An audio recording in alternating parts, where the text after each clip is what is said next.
We got him on the phone, so clearly there was a video connection problem. So we bring back in Jason Portuondo, where we bring him in on the phone, track host, analyst at Woodbine, and from G98.7. Jason Portuondo, how you doing today, my friend?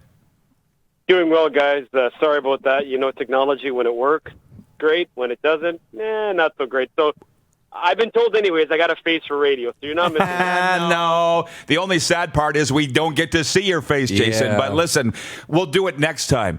The Queen's Plate is Saturday. It's the stay-at-home Queen's Plate. I know that you're going to be there. We're asking people to wager on DarkHorse. But look, I just got to back up a little bit, Jason. When DarkHorse came on board, I've been watching Thursday night races right from the opening night, and you're on there. You're the Bob McKenzie of horse racing. You're the insider, and I had no idea, man. Can you please tell me what's your background in horse racing? Because you seem to know everything there is to know about it. How much time do you have? A couple of minutes. Well, it started at a young age. I mean, from probably, I want to say about 6 was my introduction to horses, and just fell in love with the equine athletes ever since. Both my dad and my uncle have owned race horses. I started working at the racetrack when I was 16, and through working there and doing broadcasts, it just turned out to be a perfect exacta, so to speak. So my first TV job was at the CBC, and then from there I was at Woodbine, and then from there I was at Sportsnet, and then I went through some other TV channels and radio channels. But, you know, getting a chance to broadcast and getting a chance to talk horse racing, to me, it's the perfect marriage. So now we're doing that all the time on TSN, and looking forward to Saturday. I mean, it's a very unique sport. I understand you guys are saying you're having a little bit of trouble trying to figure out exactly how horse racing works.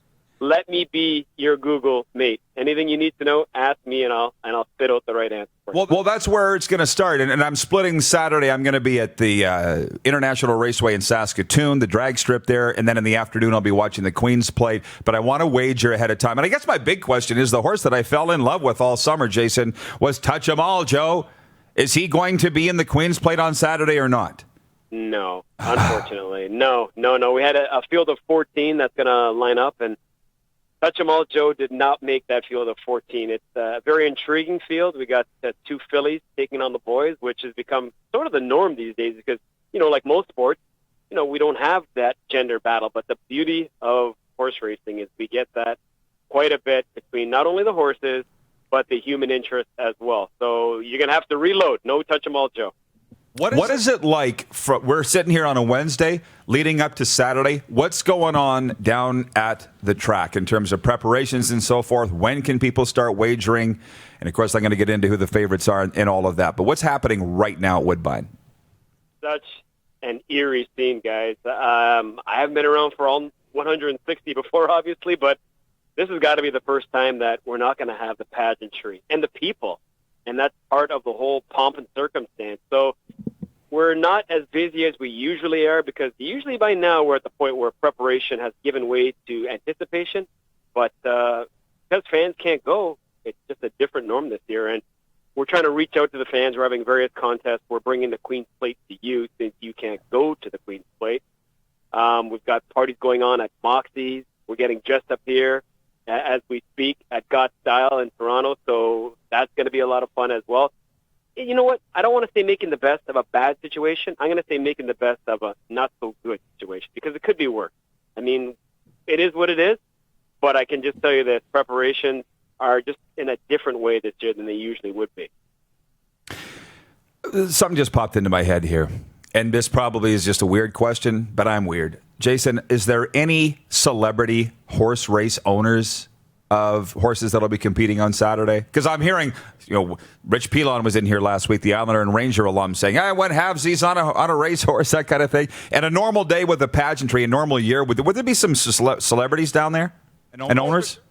Yeah, for sure. I mean, last Saturday we had the Kentucky Derby, and I know a lot of people, you know what that race is. Even if you're not a racing fan, you know, that's their version of the Queen's Plate, if you will.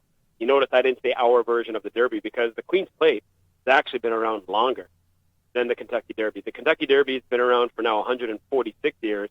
We're going into Queen's Plate number 161. So we've got the longest continuously run stakes event in North America. A lot of history there.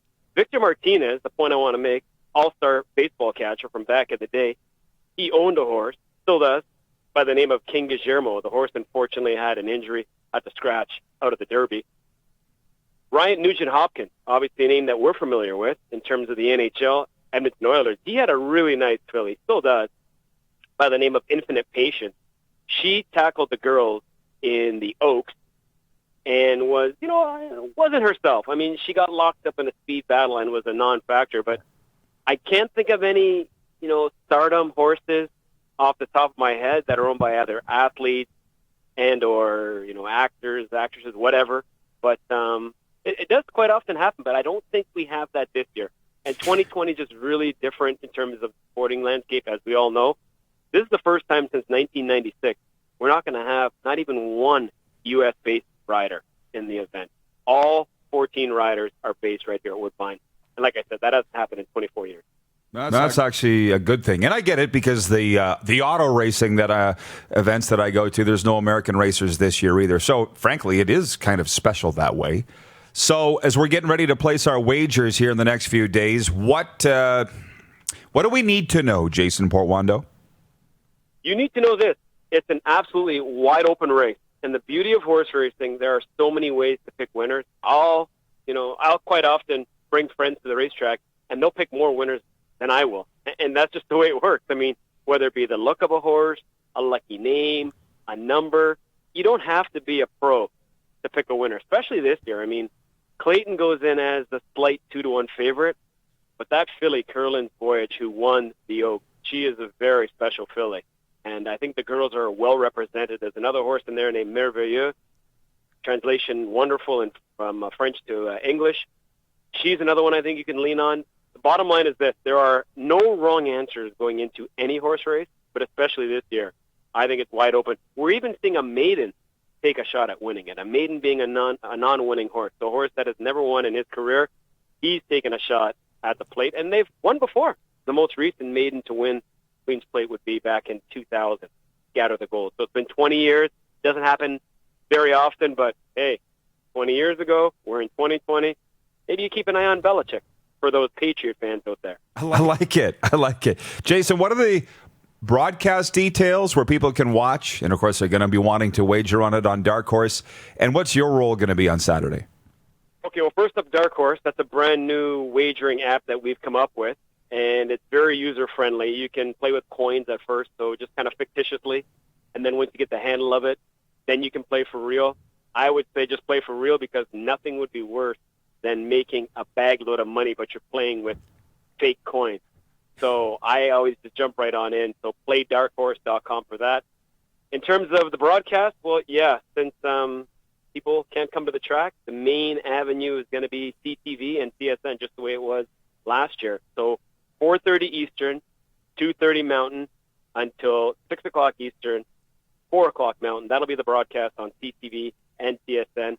I'll be on the desk with Laura Dykin. We'll be co-hosting from the desk, and Brian Williams will be hosting as well. And then we've got Chad Rosema and Brody Lawson also involved, and Gary Boulanger. He is a rider that's currently sidelined with an injury, but he has won this race before. He'll add the insight from a rider's perspective to the broadcast. So we're really looking forward to it. It's a 90-minute show that's going to be action-packed. The race goes off, I want to say, around 5:41 our time, about 3:41 yours. And, yeah, I can't wait. It's going to be 13 races. And the final race of the day, we're having a wager called the Jackpot High Five, which means you got to pick the top 5 horses. And if you do so, you're cashing. So there's a lot to keep an eye on for this Saturday. Wow. It's awesome. I'm getting excited. I'm getting tingles. Jason, it's great to make your acquaintance again. I appreciate the time and enjoy Saturday for all that it is, man. I can tell that you're beaming and ready for it. Oh, I am, guys. Appreciate it. Next time we'll add in the video, I promise. All right. Sounds good. Have a great day, Jason. Guys, have a great day. Thank you. Jason Portuondo from Woodbine, and again, former co-worker of mine at Sportsnet. You're watching Rod Pedersen On Demand. For more of The Rod Pedersen Show, visit rodpedersen.com or follow Rod Pedersen on social media.